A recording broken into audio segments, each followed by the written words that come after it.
¿Qué tal, compañeros, amigos, dentistas, pacientes? Bienvenidos a otro lunes literario en el cual seguiremos abordando un poquito más sobre la relación de la periodontitis con las enfermedades sistémicas.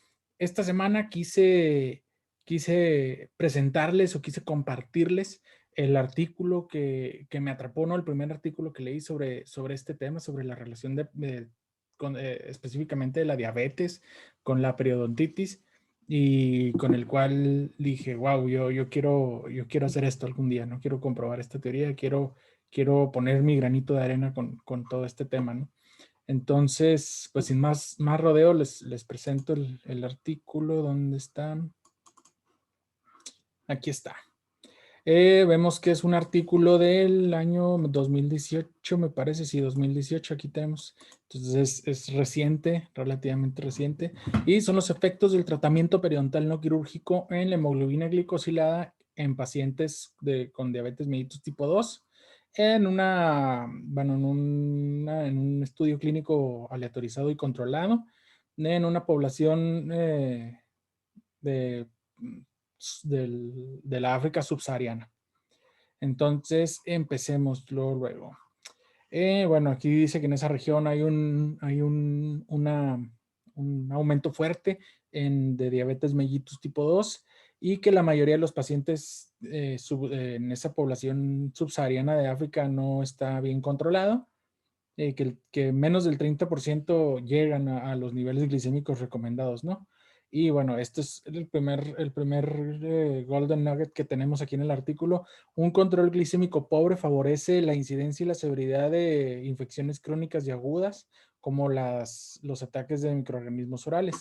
La periodontitis es la enfermedad oral más común, afectando a la población pues, todo alrededor del mundo, con alta prevalencia, severidad y extensión en pacientes con diabetes. Y por otro lado, una periodontitis severa puede exacerbar la hiperglicemia inducida por la diabetes. Entonces, como vemos aquí, pues una favorece a la otra. Entonces, la presencia de una hace más posible la presencia de la otra y esa presencia de otra hace a su vez más grave la original. Entonces, es un círculo vicioso literalmente. Se llevó un estudio clínico controlado, aleatorizado. Inicialmente se tuvieron 34 pacientes con diabetes mellitus tipo 2 que no estaban tan bien controlados y que tenían periodontitis moderada o severa, de moderada a severa, de acuerdo a la clasificación CDC-AAP. Y que, bueno, tenían por lo menos 11 dientes, que es muy importante porque considero que menos de 11 dientes pues ya no sería tan representativa la periodontitis. Se excluyeron si habían recibido tratamiento periodontal, obviamente, no, eso afectaría nuestros resultados. Si les habían cambiado los medicamentos o el tratamiento para la diabetes, obviamente también, porque el efecto en la hemoglobina glicosilada pues ya no sería tan obvio, porque pudiera también atribuírsele en parte a ese cambio de medicamentos.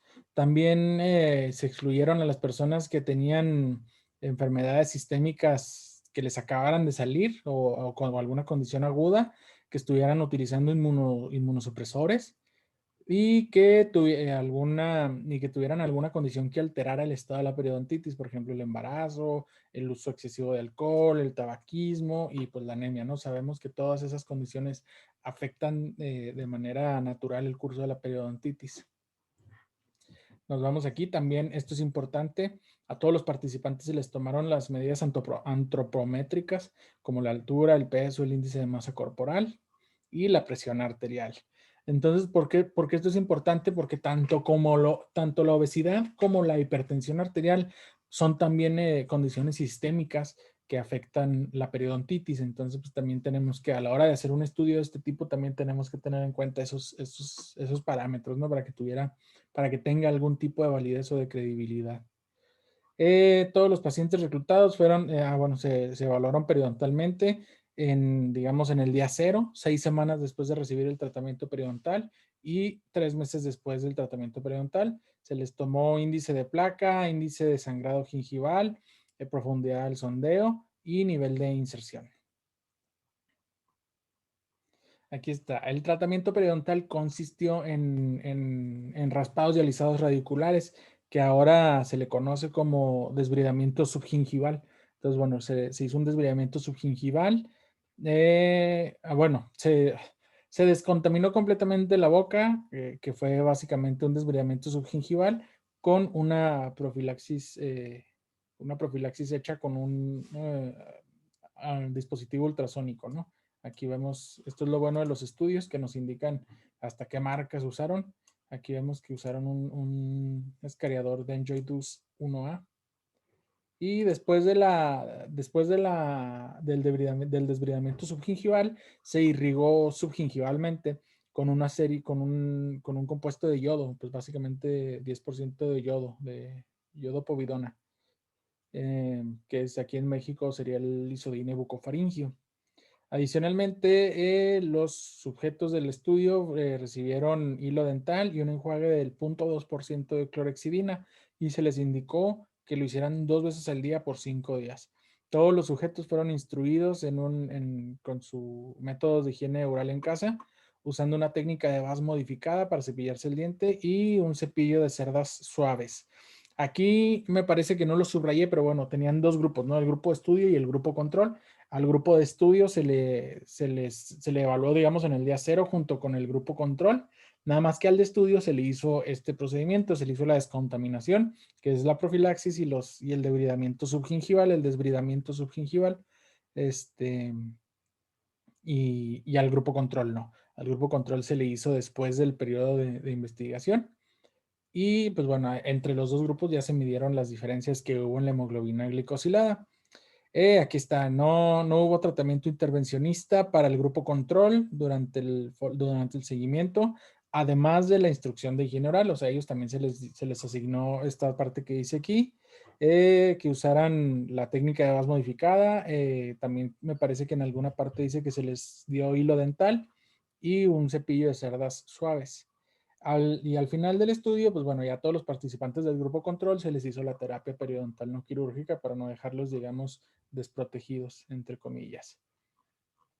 Bueno, los resultados de los 34 participantes le dieron, me parece, al final se salieron 2, entonces quedaron 30. Aquí está. Un total de 30 participantes fueron analizados en el estudio, 15 y 15 los acomodaron. Después de 3 meses se observó una mejoría significativa del control glicémico en el grupo 1, que es el grupo control, es el grupo experimental, disculpen, con una reducción de la hemoglobina glicosilada de 3 con una desviación estándar de 2.4. Entonces, de un promedio que tenían de la hemoglobina glicosilada digamos, en el día cero, pretratamiento de 9.7, al final de los 3 meses se tuvo un 6.7 en promedio, ¿no? Hay que recordar que siempre esto es promedio con una desviación estándar de 2. Entonces, tomando estos valores de promedio como base, podemos ver que un 9.7 de hemoglobina glicosilada habla de un paciente con diabetes pues muy descontrolado, ¿no? Entonces, y a alguien con 6.7, ciertamente sí pues es característico de un paciente con diabetes, pero pudiéramos hablar incluso de pues no de un prediabético, no, pero una diabetes, digamos, muy leve, está muy bien controlada. Entonces, todo esto nada más por la terapia periodontal no quirúrgica. Hay que tener mucho eso en cuenta y eso fue la primera vez que lo leí. Yo me acuerdo que acababa de salir o estaba en el servicio social del pregrado y me estalló la cabeza con estas cifras. Y pues bueno, ya como era de esperarse, pues en el grupo 2, que es el grupo control, no hubo un cambio significativo.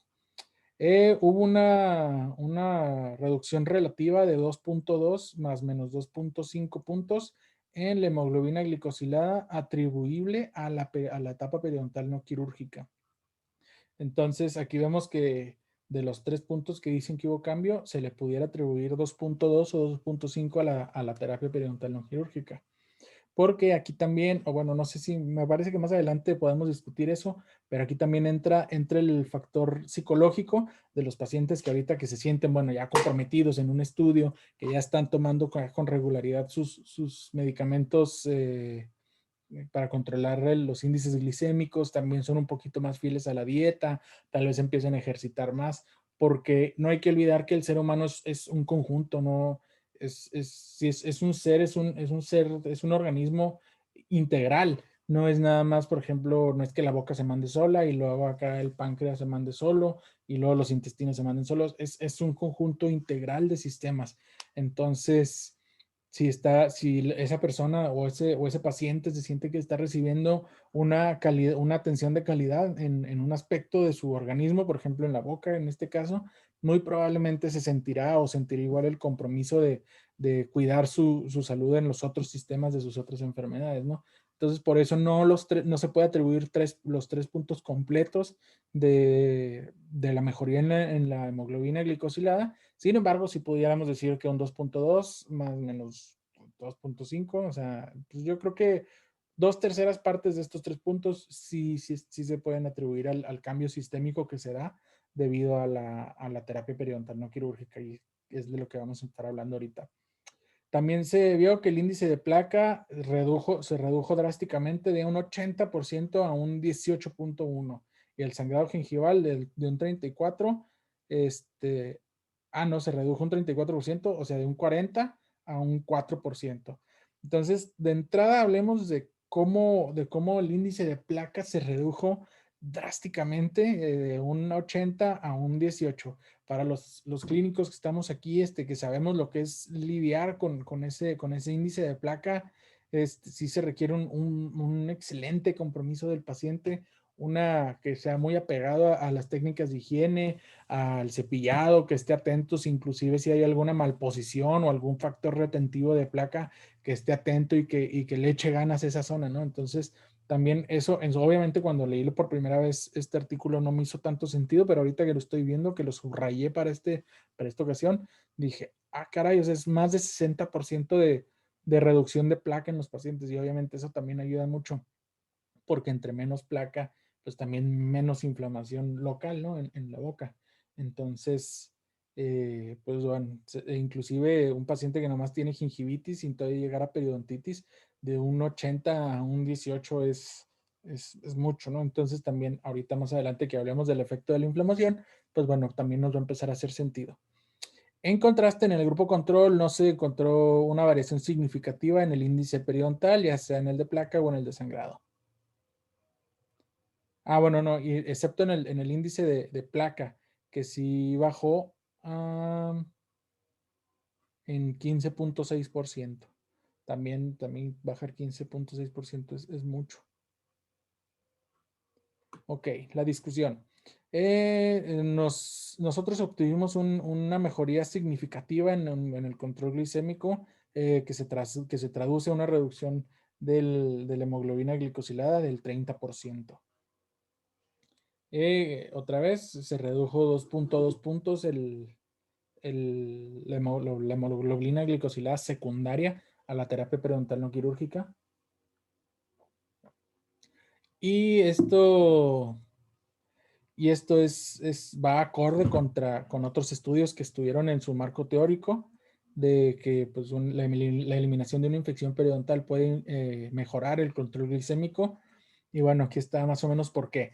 La infección periodontal determina, bueno, se puede traducir como una inflamación de bajo grado que se caracteriza porque aumenta las citocinas proinflamatorias, como el factor de necrosis tumoral alfa, la interleucina 1, la interleucina 6, que todo esto contribuye al mismo tiempo a tener cierta resistencia a la insulina. Entonces, estamos diciendo que la periodontitis es una inflamación sistémica leve, eso ya lo sabemos, ¿no? Esto tiene efecto a nivel sistémico, que si tenemos una inflamación leve, digamos constante y constante y constante, pues no se están produciendo, pero se traen, se traen al torrente sanguíneo o a toda la red de vasos que tenemos en el cuerpo estas citocinas, el factor de necrosis tumoral alfa, la interleucina 1 y la interleucina 6, que por cierto me acabo de acordar en uno de los canales de YouTube, me parece que en el canal de YouTube de Ir al Dentista, que es el consultorio, digamos, particular al que pertenezco, el que tuve la oportunidad de fundar en el 2018, me parece que en ese canal está plática que di para, para un evento del posgrado en periodoncia de la Universidad Autónoma de Ciudad Juárez, y que toca todo esto, ¿no? La relación, digamos, molecular de la periodontitis con el síndrome metabólico en específico, que pues bueno, una parte del síndrome metabólico es la hiperglicemia. Entonces, bueno, volviendo a esto, entonces esas citocinas hacen que haya una resistencia a la insulina, ¿no? Y reduciendo estas citocinas proinflamatorias, bueno, el tratamiento periodontal puede mejorar los índices glicémicos reduciendo estas citocinas proinflamatorias. Los tratamientos periodontales quirúrgicos y no quirúrgicos combinados con antibióticos sistémicos pueden mejorar el control glicémico, reducir las citocinas proinflamatorias en la sangre y por ende la resistencia a la insulina en pacientes con una eh, diabetes mellitus tipo 2 moderadamente descontrolada.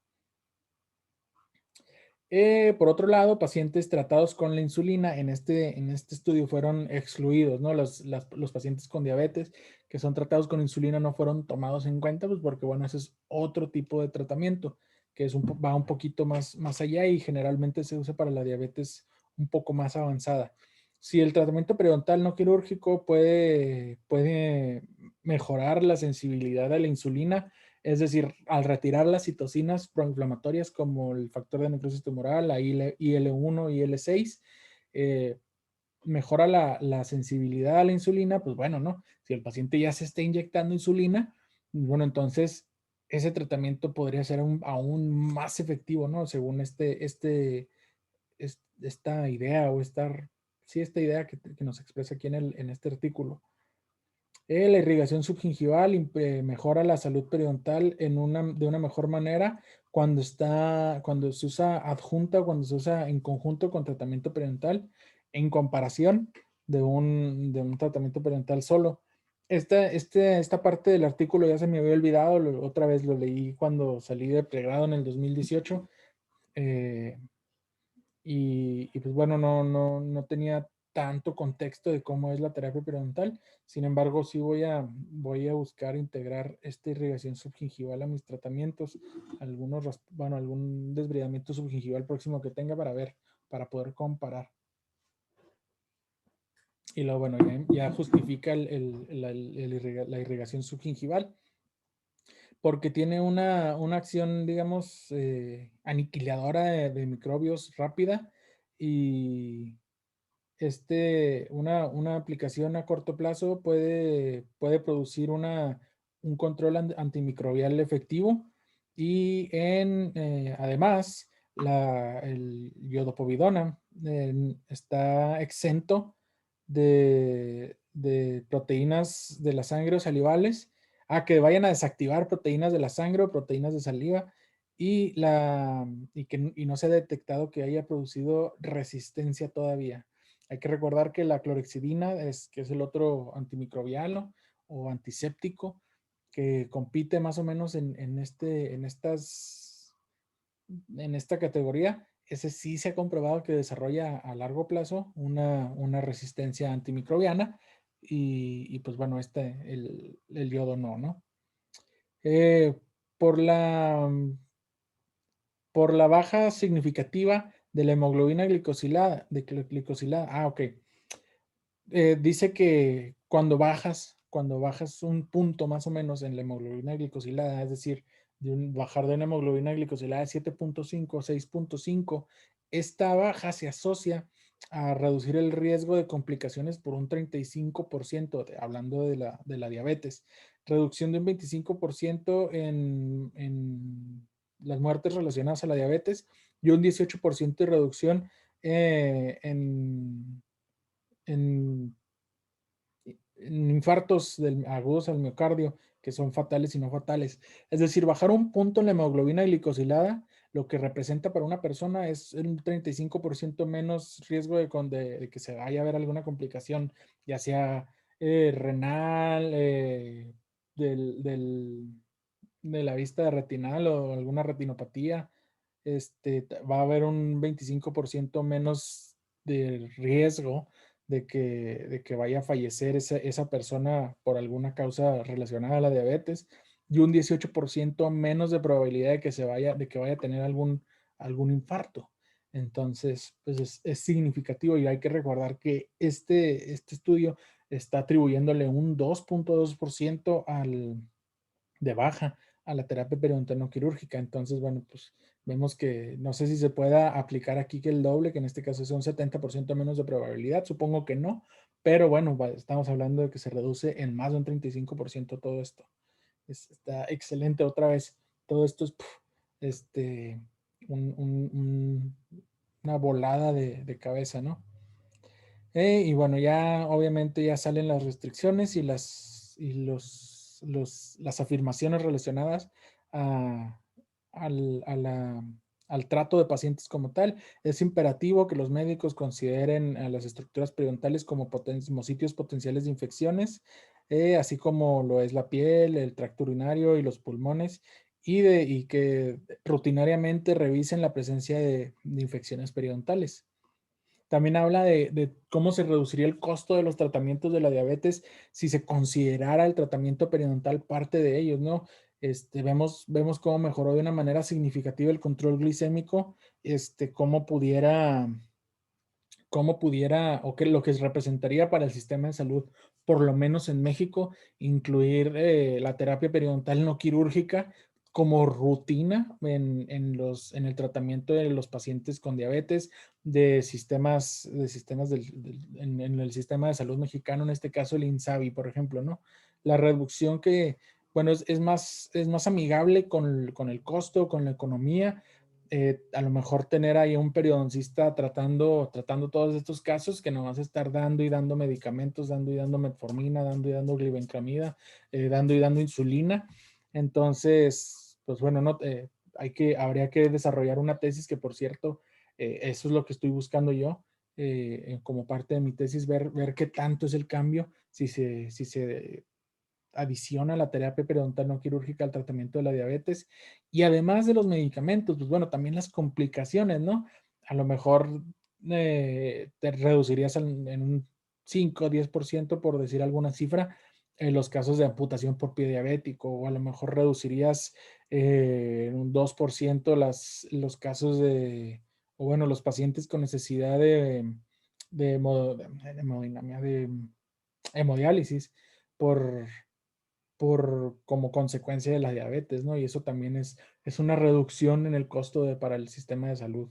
Entonces, bueno, es importante también tener esto en consideración. Hay que recordar que la diabetes y la enfermedad periodontal, la periodontitis, tienen factores de riesgo en común como la obesidad y bueno, inclusive habla de un modelo que liga o que asocia la inflamación debido a la obesidad, a la diabetes y a la enfermedad periodontal o a las infecciones periodontales, ya que los adipocitos, que son las células del tejido graso, secretan citocinas proinflamatorias, como ya vimos ahorita, el TNF, la IL-1 y IL-6, que son capaces de inhibir la señalización de la insulina para así promover una resistencia a la insulina.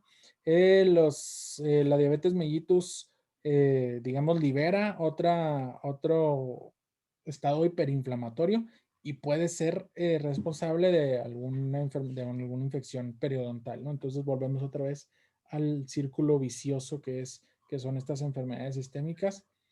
Y pues bueno, aquí dice digamos, las cosas negativas o las áreas de oportunidad de este estudio, que la clasificación que se usó no tiene esos puntos de sondeo que están en los tercios mediales, ya sea lingual y vestibular. Entonces también no se está revisando la furca.